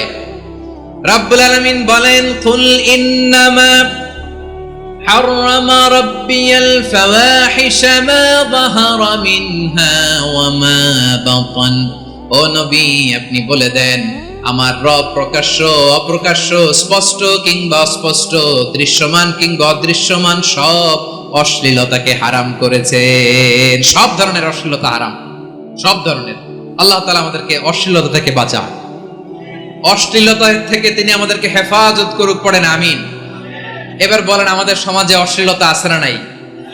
চট্টগ্রামে নাই? আমি কই নাই, ওনারা বলে আছে। দেখছেন, আমি সামহাও বাঁচায় দেওয়ার ট্রাই করতেছি, ওনারা বলে আছে। অশ্লীলতা নানা ভাবে, নানা নামে, নানা মোড়কে আমাদের সমাজে আছে না নাই? সংস্কৃতির নামে, ফ্যাশনের নামে, বিনোদনের নামে, উপন্যাসের নামে, কনসার্টের নামে অশ্লীলতা আছে না নাই? আপনি দেখেছেন কনসার্টগুলোর অবস্থা? এই যে আতিফ আসলাম যে আসছে আমাদের দেশে, তারপর কে কে আসছে, আমাদের তরুণ তরুণীরা, আমাদের যুবক যুবতীরা, আমাদের জেনজিরা, কি অবস্থা ওইখানে? কি অবস্থা? কে বাঁচাবে ওদের? কে রক্ষা করবে ওদের ইমানের, ওদের চরিত্রের হেফাজতের গ্যারান্টি কে দিবে? কনসার্টের নামে অশ্লীলতা আছে না নাই? ছেলে মেয়ে একে অপরকে জড়ায় ধরতেছে, একে অপরকে চুমো খাচ্ছে, প্রকাশ্যে, দিবালোকে, গণমানুষের সামনে। আল্লাহ তাআলা এই অশ্লীলতা থেকে আমাদেরকে বেঁচে থাকতে বলেছেন, বেঁচে থাকতে বলেছেন। রূপালী জগতের নামে অশ্লীলতা আছে না নাই? এই টার্মটা আপনারা জানেন না? রূপালী জগৎ কি জগৎ? আসলে কি রূপালী জগৎ না অন্ধকার জগৎ? আমার বোনেরা, আপনাদেরকে যে কি বলে তারা বুঝায়, রূপালী জগৎ শুনেই আপনি ভরকে যাবেন না। রূপালী জগতে যে নারী যত বেশি উলঙ্গ সে নাকি তত বেশি সাহসী। জানেন, বলে এটা একটা সাহসী নারী, খুব সাহসী পদক্ষেপ তার। যত বেশি শরীর থেকে কাপড় নামাতে পারবে, যত বেশি বস্ত্রহীন হয়ে নিজেকে প্রেজেন্ট করতে পারবে, সে নাকি তত বেশি সাহসী। আমার চট্টলার ভাইয়েরা, শয়তানের প্রথমে এজেন্ডা ছিল বনি আদমকে বস্ত্রহীন করা। সে আদম এবং হাওয়া আলাইহিস সালামকে নিষিদ্ধ গাছের ফল খাইয়ে তাদেরকে বস্ত্রহীন করেছে। এই জামিনেও সে আমাদেরকে বস্ত্রহীন করতে চাইবে। এই রূপালী জগতের নামে তারা এটা করে। আমার প্রিয় বোনেরা, আপনি জানেন না আপনার দাম কত। ওরা আপনাদেরকে বিজ্ঞাপনের সস্তা পণ্য বানাতে চায়। ওরা আপনাদেরকে ওদের ভোগের লিপসার টুলস বানাতে চায়। ওরা আপনাদেরকে দিয়ে ওদের খায়েশ পূরণ করতে চায়। এটা আপনাদের জন্য মোটেও ডিগনিটি নয়, এটা আপনাদের জন্য সম্মান নয়। আপনার সম্মান শালীনতায়, আপনার সম্মান হেজাবে, আপনার সম্মান ভদ্রতায়, আপনার সম্মান আপনার ডিসেন্ট পোশাকে। পোশাক বলে দেয় এই নারীটা ভদ্র না অভদ্র। পোশাক বলে দেয় এই মেয়েটা কোন ঘরের মেয়ে। আওয়াজ করে বলেন ঠিক কিনা? আপনি জানেন না, আপনারা সস্তা পণ্য বানায়, ভোগের পণ্য, বিলবোর্ডে আপনাকে উলঙ্গ করে উপস্থাপন করে। এই অশ্লীলতার সাথে ইসলামের কোনো সম্পর্ক। এজন্য আল্লাহ বলেন, আমি অশ্লীলতাকে হারাম করেছি। অশ্লীলতাকে হারাম করার প্রথম কারণ হলো এর মাধ্যমে মানবতাকে অপমানিত করা হয়। কারণ মানুষের সম্মান মানুষের পোশাকে। মানুষ যখন পোশাকহীন হয়ে যায়, বস্ত্রহীন হয়ে যায়, তার সম্মান কমে যায়, ঠিক কিনা? অশ্লীলতাকে হারাম করার প্রথম কারণ হচ্ছে মানুষ মানুষকে অপমান করে। একটা নারী, সে তো সম্মানিত। নারী যে কত সম্মানিত, নারীরা এটা বুঝেই নাই। বিশ্বনবী বলেন, আর দুনিয়া কুল্লুহা মাতা ওয়া খায়রু মাতা'আদ দুনিয়া আল মারআতুস সালিহা। আমার বোনেরা, 5টা প্যান্ডেলে আপনারা এলইডিতে আমার আলোচনা শুনছেন, আমি জানি। আপনাদের এই গর্ভ যে কত দামি আপনি জানেন না। আপনার পেট থেকেই আসবে আগামী দিনের সালাহুদ্দিন আল আইয়ুবী। আপনার পেট থেকেই আসবে অনাগত দিনের ইমাম মাহদী আল মুনতাজার। আপনার পেট থেকেই আসবে অনাগত দিনের ফয়সাল, ওয়াসিম, মুগ্ধ, আবু সাইদের মতো বীর যোদ্ধা।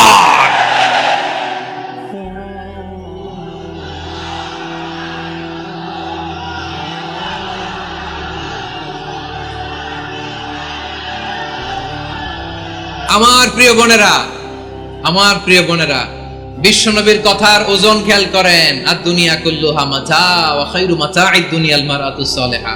দুনিয়ার সবকিছুই অ্যাসেট, এর মধ্যে সবচেয়ে দামি অ্যাসেট নেককার নারী। আপনার গর্ভ যে কত দামি আপনি জানেন না। নিজের সময়টাকে কাজে লাগান, কোরআন পড়েন, সুন্নাহ পড়েন। আপনার অনেক দায়িত্ব ঘরে। You are the MD of your family. একটা family it's a very big institution. পরিবার একটা অনেক বড় প্রতিষ্ঠান। and you are the MD of your institution. আপনি এই পরিবারের MD, managing director of your family. এখানে আপনার কত দায়িত্ব। আপনি ছেলেমেয়েদেরকে তারবিয়া করবেন। আপনি আপনার স্বামীর জন্য ঘরটারে জান্নাতের নীর বানাবেন। আপনার জন্য জান্নাতের ডুপ্লেক্স বাড়ি ওইখানে তৈরি করে রাখবে কে? আপনি যে কত দামি আপনি জানেন না। নারীদেরকে আল্লাহ বানিয়েছেন উচ্চতর করে, নিম্নতর নয়। নারীদেরকে ছোট্ট জিনিস দিলে এটারে বড় করে দেয়। নারীদেরকে ভ্রূণ দিলে, শুক্রাণু দিলে নারী এটারে বাচ্চা হিসেবে উপহার দেয়, ঠিক কিনা? বিয়ের মাধ্যমে স্বামী যখন তার শুক্রাণু তার স্ত্রীকে উপহার দেয়, স্ত্রী রিটার্নে কি উপহার দেয়? ফুল ফর্ম বেবি, মানব সন্তান। দেখছেন, আপনি দিলেন একটুক, উনি দিছে বিশাল। আপনি যদি নারীকে বাজার এনে দেন, নারী এটাকে সুস্বাদু খাবারে রূপান্তর করে দেয়। আপনি তাকে একটা মুচকি হাসি দিয়ে দেন, সে তার কলিজা দিয়ে দেয়। কিন্তু যদি আপনি তার মনে কষ্ট দেন, সে আপনার জীবনকে জাহান্নাম বানায়া দেয়।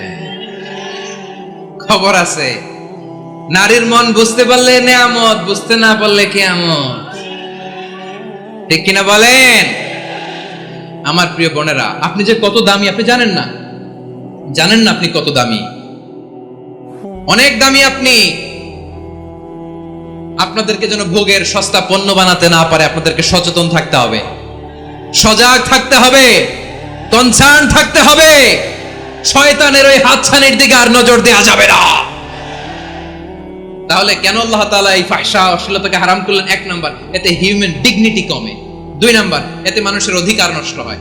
আপনি বিয়ে করেছেন এরে, পরকিয়া করেন ওর সাথে, এরকম আছে না নাই?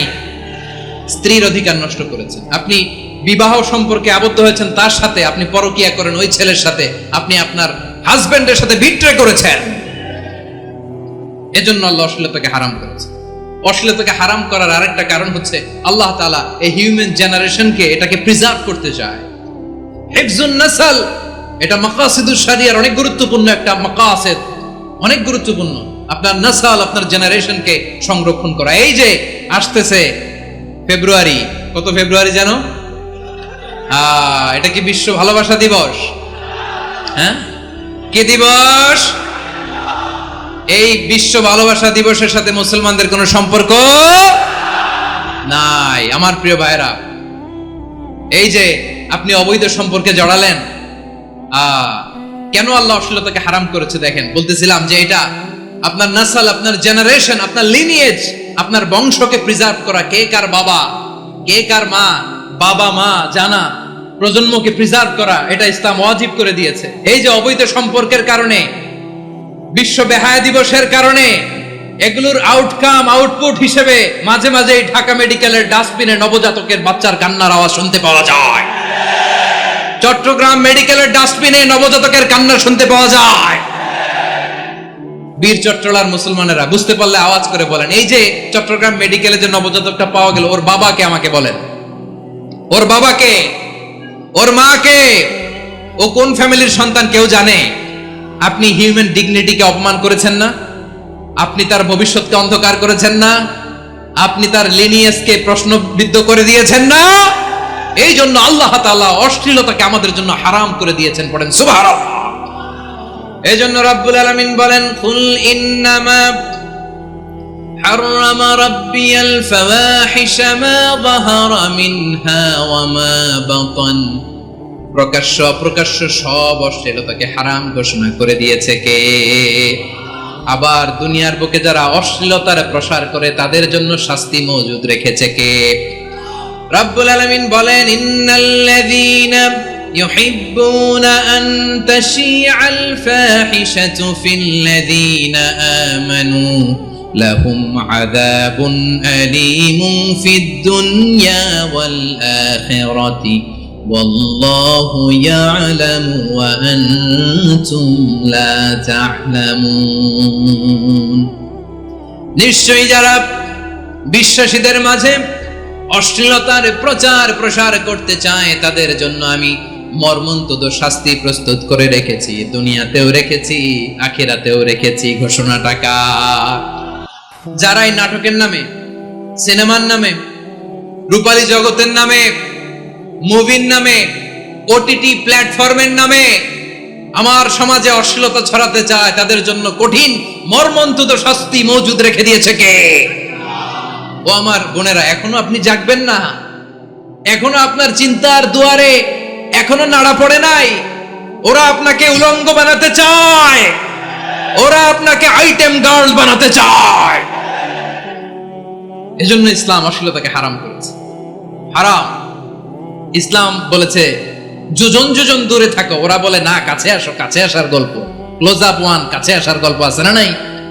চট্টগ্রামে তো এগুলো নাই মাশাআল্লাহ। হ্যাঁ,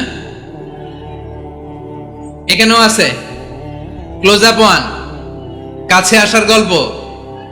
আল্লাহ বলেন ওয়ালা তাকরাবুজ জিনা, কাছেও এসো না, জিনা থেকে যোজন যোজন কিলো দূরে থাকো, ওরা বলে কাছে আসার গল্প।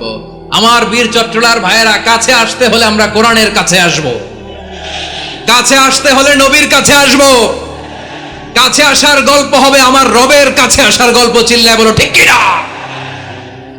আওয়াজ করে বলুন, অশ্লীলতার সাথে আমাদের কোনো সম্পর্ক আমরা এই সমস্ত ক্লোজ আপ ওয়ান, কাছে আসার গল্পের প্রোগ্রামে যাব।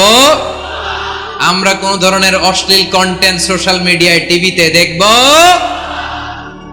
কি যুগ যে আমরা কাটাচ্ছি আপনি কল্পনা করতে পারবেন না। নারী পুরুষের বস্ত্রহীন যুগল দৃশ্য, এটাকে দিয়ে ওরা কোটি ডলারের ইন্ডাস্ট্রি বানিয়েছে। পুরো মানব ইতিহাসে এরকম জঘন্য সময় মানব ইতিহাস পার করে নেয়। শরীফ থেকে শরীফা শুনছেন আপনারা? দেখতে পুরুষ, আসলেই পুরুষ, সুস্থ একজন পুরুষ, 4 সন্তানের বাবা, বলে আমি মনে মনে নারী। দেখতে নারী, সুস্থ নারী, আসলেই সে দিব্যি একজন নারী, বলে আমি মনে মনে পুরুষ। সুস্থ পুরুষ তার বায়োলজিক্যাল গ্রোথকে হরমোন দিয়ে স্টপ করে দিয়ে সে সার্জারি করে নারী হতে চায়। সুস্থ নারী পুরুষ হতে চায়। পুরুষ পুরুষের প্রতি সেক্সুয়ালি আকর্ষণ বোধ করে। এটা লূত আলাইহিস সালামের কওমের মধ্যে ছিল। এটাকেও আল্লাহ কোরআনে ফাহিশা বলেছেন। ওয়ালুতান ইয قال لقومه أتأتون الفاحشة ما سبقكم بها من أحد من العالمين। লূত আলাইহিস সালাম বললেন, তোমরা কি এমন এক অশ্লীল কার্যক্রমে ডুব দিলে নাকি যেটা গোটা বিশ্বের কেউ কখনো করে নাই, তোমরাই প্রথম করেছো। পড়েন নাউযুবিল্লাহ। এই পশ্চিমের এই রোগ আমার দেশে যেন আসতে না পারে, আমাদের সজাগ থাকতে হবে। প্রিয় ভাইরা, চিল্লায় বলেন ঠিক কিনা? পশ্চিমের অবস্থা ভয়ঙ্কর। পাশ্চাত্যে, আমি যুক্তরাষ্ট্রে ছিলাম অনেকদিন, কয়েক মাস, বিভিন্ন স্টেটে ঘুরেছি। গার্ডিয়ানরা উদ্বিগ্ন। ছেলে মেয়েদেরকে, ছোট্ট ছেলে মেয়ে, ওদেরকে জিজ্ঞেস করে, তুমি how do you feel right now inside yourself? তুমি ভিতরে ভিতরে কেমন ফিল করো? তোমার কি ছেলে ছেলে লাগে না মেয়ে মেয়ে লাগে?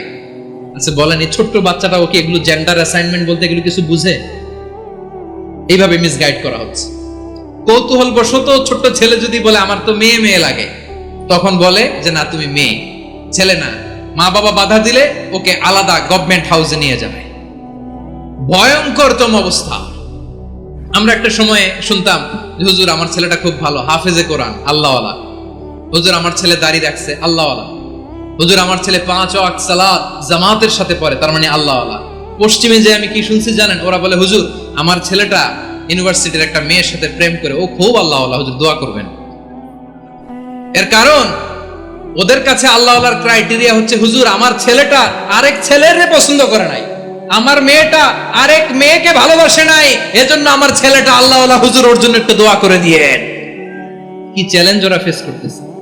ওনার ছেলে যে আরেক ছেলেরে বিয়ে করবে না, এটাতেই উনি খুশি যে আলহামদুলিল্লাহ আমার ছেলেটা একটা মেয়েরে ভালোবাসে, আমার মেয়েটা একটা ছেলেরে ভালোবাসে, মানে এটা খুব আল্লাহওয়ালা।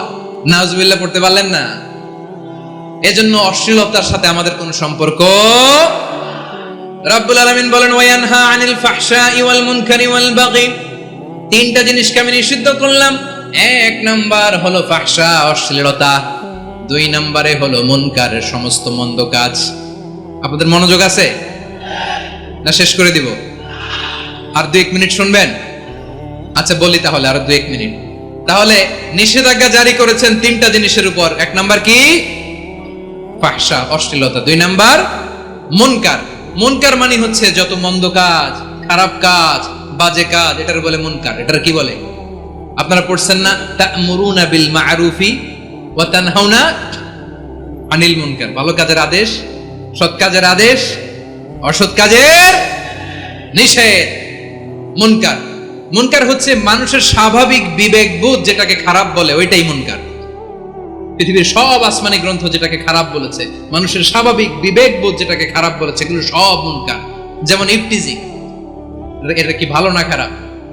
মজুদদারি, খাদ্যে ভেজাল দেওয়া, ওজনে কম দেওয়া, মাছে ফরমালিন মিশানো, চাঁদাবাজি, টেন্ডারবাজি, দখলবাজি, এগুলো আমাদের স্বাভাবিক বিবেকেই বলে এগুলো খারাপ, এগুলো হচ্ছে মুনকার। আল্লাহ তাআলা এই মুনকার থেকে আমাদেরকে বেঁচে থাকতে বলেন, আর শয়তান এই মুনকারের প্রতি আমাদেরকে উদ্বুদ্ধ করে। আল্লাহ তাআলা বললেন ইয়া আইয়ুহাল্লাযীনা আমানু লা তাত্তাবিউ খুতুওয়াতিশ শাইতান ومن يتبع خطوات الشيطان فإنه يأمر بالفحشاء والمنكر আল্লাহ বললেন, আমার গোলামেরা শোনো শোনো, ও আমার বিশ্বাসী বান্দারা খবরদার, তোমরা কশিনকালেও শয়তানের পদাঙ্ক অনুসরণ করবে না, কারণ শয়তান তোমাদেরকে অশ্লীলতা এবং মন্দ কাজের দিকে উদ্বুদ্ধ করে। আমাদের কাজ হচ্ছে শয়তান আমাদেরকে যেদিকে নিতে চায় আমরা তার উল্টা দিকে যাব, ঠিক কিনা বলে? শয়তান এই মন্দ কাজকে আমাদের কাছে বিউটিফাই করে চাকচিক্যময় করে আমাদের সামনে উপস্থাপন করে। এজন্য আল্লাহ বলেন মুনকারকে থামাতে হবে, মুনকার প্রতিরোধ করতে হবে। মুনকার প্রতিরোধের দায়িত্ব শুধু আমাদের নাকি? শুধু আপনার খতিব সাহেবের, ইমাম সাহেবের, নাকি মুসলিম উম্মার সবার? আওয়াজ করে বলুন, মুনকার অসৎ কাজ প্রতিরোধের দায়িত্ব কার? রাব্বুল আলামিন বলেন, কুনতুম খায়রা উম্মাতিন উখরিজাত লিন-নাসি তা'মুরুনা বিল মা'রুফি ওয়া তানহাউনা আনিল মুনকার। তোমাদেরকে শ্রেষ্ঠ জাতি করে জমিনের মধ্যে আবির্ভূত করা হয়েছে, যাতে করে তোমরা জমিনের ভেতরে সৎ কাজের আদেশ করতে পারো আর অসৎ কাজের নিষেধ করতে পারো। উম্মাহ কুনতুম খায়রা, তাহলে গোটা উম্মার দায়িত্ব, এটা বুঝতে পারছেন তো? আচ্ছা, আরো নিচে আসেন। এরপরে আল্লাহ বললেন, শুধু উম্মাহ না, এই জমিনের রাজত্ব আমি যাদের হাতে দেই, এই জমিনের মালিক আমি যাদেরকে বানিয়ে দেই, যাদেরকে আমি সরকারের দায়িত্ব দেই, তাদেরকেও মুনকার প্রতিরোধের দায়িত্ব দিয়েছে কে? আল্লাহ বলেন, যারা ক্ষমতার মসনদে বসেছে তাদেরকে 4 দফা কর্মসূচি আমি আল্লাহ দিলাম। আওয়াজ করে বলেন, কয় দফা? আল্লাহ বলেন, আল্লাযীনা ইম্মাক্কান্নাহুম ফিল আরদি আকামুস সালাতা ওয়া আতাউজ যাকাতা ওয়া আমারু বিল মা'রুফি ওয়া নাহাউ আনিল মুনকার ওয়ালিল্লাহি আকিবাতুল উমুর। যারা এই জমিনের উত্তরাধিকার হয়েছে তারা 4 দফা কর্মসূচি নিয়ে সামনে আগাবা। সালাত কায়েম করবা, যাকাত আদায় করবা, সৎ কাজের আদেশ দিবা, অসৎ কাজ থেকে মুনকার প্রতিরোধ করবা। আদেশটা কার? আমার প্রিয় চট্টলার ভাইরা, পুরো উম্মার দায়িত্ব মুনকার প্রতিরোধ করা, সরকার প্রধানের দায়িত্ব মুনকার প্রতিরোধ করা। এরপর আল্লাহ বলেন, প্রতিটা ফ্যামিলির যিনি প্রধান সিইও বাবা, প্রত্যেক বাবারও দায়িত্ব এই মুনকার প্রতিরোধ করা। আওয়াজ করে বলেন ঠিক কিনা? যেমনটি সাইয়েদনা লুকমান আলাইহিস সালাম ওনার কলিজার টুকরা সন্তানকে আদেশ করেছেন, ইয়া বুনাইয়া আকিমিস সালাতা ওয়া'মুর বিল মা'রুফি ওয়ানহা আনিল মুনকার। পড়েন সুবহানাল্লাহ। বাবা ছেলেকে সবক দিচ্ছে। কে সবক দিচ্ছে? কাকে? লুকমান আলাইহিস সালাম ছেলেকে বলতেছে, ওরে আমার কলিজার টুকরা সন্তান, ওরে আমার বাছা, নামাজ কায়েম করবা, সৎ কাজের আদেশ দিবা, আর মুনকার প্রতিরোধ করবা, অসৎ কাজ, সমাজ থেকে খারাপ কাজকে ঝেঁটে বিদায় করে দিবা। তাহলে দেখেন, আমি স্টেপ বাই স্টেপ নামলাম।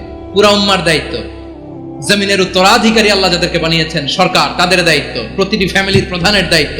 এরপরে বিশ্বনবী বলেন, সচেতন প্রতিটি মুসলিমের দায়িত্ব সমাজ থেকে মুনকারকে উৎখাত করা।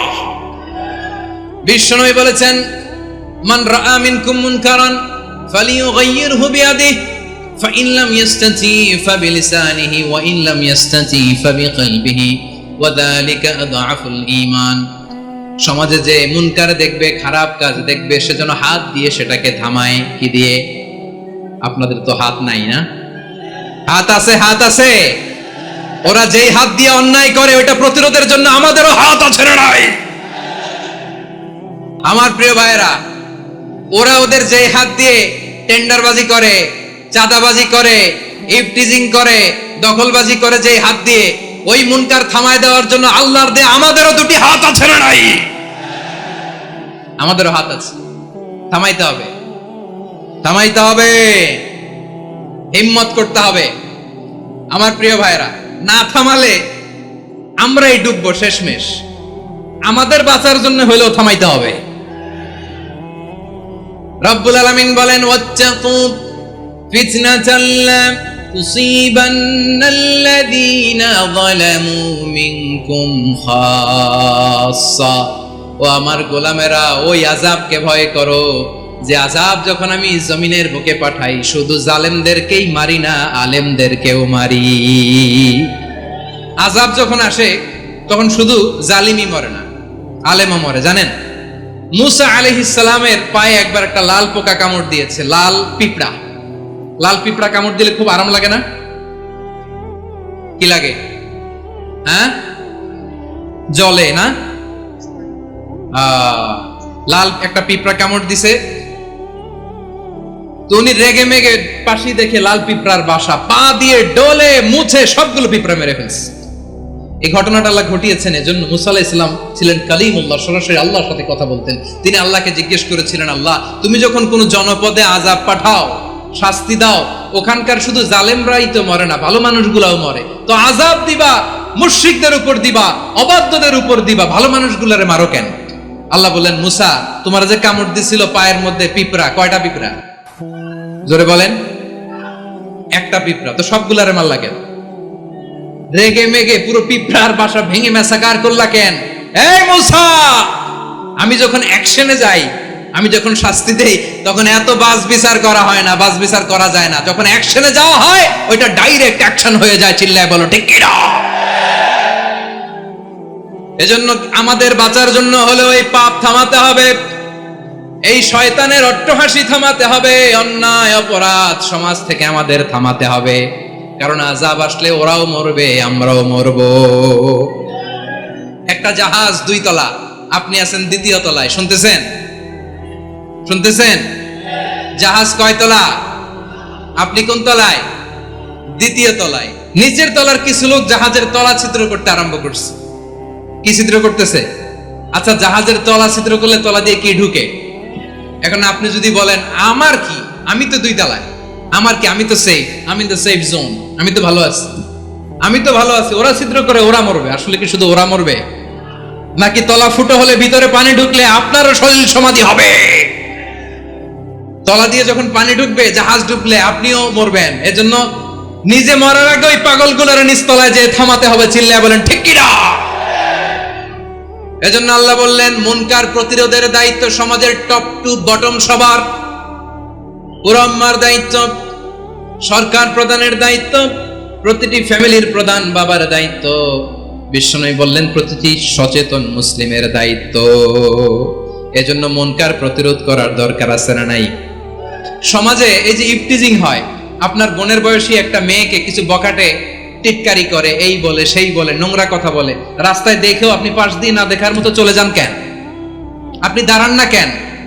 আপনি দাঁড়ালেই তো থেমে যাবে, কারণ সত্যের যে শক্তি তার সামনে মিথ্যা মুখ থুবড়ে পড়ে। আপনার সামনে ও কিছুই না, নাথিং। আপনি দাঁড়ান, ওকে প্রশ্ন করেন যে আমার বোনকে তুমি ডিস্টার্ব করো কেন? আপনাকে দেখে আরো 5 জন দাঁড়াবে, 5 জনকে দেখে আরো 10 জন দাঁড়াবে। আমাদের নীরবতা আর আমাদের নিশ্চুপ থাকাই জালিমদেরকে আরো শক্তিশালী জালিম বানিয়েছে। এজন্য মুনকার প্রতিরোধের দায়িত্ব আমাদের সবার। টেন্ডারবাজি, চাঁদাবাজি, দুর্নীতি, অপরাধ, দখলদারিত্ব, মজুদদারি, এগুলো সবকিছু একসাথে প্রতিরোধ করতে হবে। ঠিক কিনা বলেন? একটা মানবিক সমাজ যদি চাই, প্রতিরোধ করতে হবে। প্রিয় ভাইয়েরা, আল্লাহর শপথ নিয়ে বলি, এই নাসিহাতগুলো সবার জন্য, সব দলের জন্য, সব মতের মানুষের জন্য। আমরা কোনো দলের প্রতি মানুষকে ডাকি না, আমরা ডাকি ইসলামের দিকে। সব দলের, সব মতের, সব মানুষদেরকে আমরা আহ্বান জানাই, আসুন আমরা একটা সুন্দর সমাজ বিনির্মাণ করি। এই যে নতুন বাংলাদেশের এক সুযোগ এসেছে, আর জীবনে হয়তো আসবে না, সামনের 100 বছর এই সময় আসবে না। আসুন দেশটাকে আমরা সাজাই, আসুন আমরা দুর্নীতি বন্ধ করি, আসুন আমরা চাঁদাবাজি বন্ধ করি, আসুন আমরা দখলদারিত্ব বন্ধ করি, আসুন আমরা এক দল আরেক দলকে নিশ্চিহ্ন করার যে রাজনীতি, এটা বন্ধ করি। সব দলের প্রতি আমার আহ্বান, যে কোনো দলে এই প্র্যাকটিসটা থাকার দরকার আছে না নাই? চাঁদাবাজদের সাথে আপনারা নিজেদেরকে মুক্ত ঘোষণা করবেন যে এরা আমার দলের কর্মী হতে পারে না। আমরা চাঁদাবাজ মুক্ত বাংলাদেশ চাই, জুলুম মুক্ত বাংলাদেশ চাই, ফ্যাসিজম মুক্ত বাংলাদেশ চাই, গুণ খুন খারাপি মুক্ত বাংলাদেশ চাই। আমরা নতুন ভোরের বাংলাদেশ চাই। ওই বাংলাদেশ পাওয়ার জন্য মুনকার প্রতিরোধে অন্যায় প্রতিরোধে যদি বাঘের বাচ্চার মতো আবু সাইদের মতো দুই হাত উঁচু করে বুককে টান টান করে প্রসারিত করে দাঁড়াতে হয়, রাজি আছো মুসলমান? কারা কারা রাজি? আল্লাহকে হাত দেখিয়ে প্রতিজ্ঞা করো।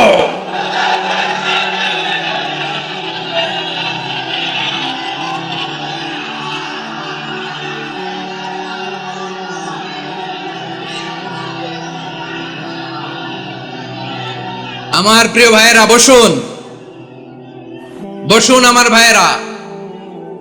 রাব্বুল আলামিন বলেন, ওয়ায়ানহা আনিল ফাহশাই ওয়াল মুনকারি ওয়াল বাগি ইয়াইদুকুম লাআল্লাকুম তাযাক্কারুন। আল্লাহ বললেন, আমি অশ্লীলতাকে নিষেধ করি, আমি সব ধরনের মন্দ কাজকে নিষিদ্ধ করি, সব শেষে আমি সীমা লঙ্ঘনকে তোমাদের জন্য নিষিদ্ধ করি।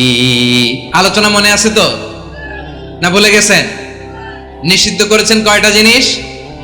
1 নম্বরে অশ্লীলতা, 2 নম্বরে মুনকার তথা সব মন্দ কাজ, 3 নম্বরে আল বাগি সীমা লঙ্ঘন, ক্রসিং দ্য লিমিট। সীমা লঙ্ঘন করা ভালো না। We all should know all limits. চিল্লায় বলেন ঠিক কিনা? একই আয়াতে আল্লাহ বললেন, কুল ইন্নামা حرم ربي الفواحش ما ظهر منها وما بطن والإثم والبغي بغير الحق। অন্যায় ভাবে যে অবাধ্য হয়, যে সীমা লঙ্ঘন করে, তাদেরকেও আমি এটা হারাম করে দিলাম। সীমা লঙ্ঘন করা হারাম, সীমা লঙ্ঘন করা হারাম। আল্লাহ বারবার বারবার আমাদেরকে ওয়ার্নিং দেয়। যখন আমরা থামি না তখন আল্লাহ ধরে, আর যখন ধরে তখন ছাড়ে না।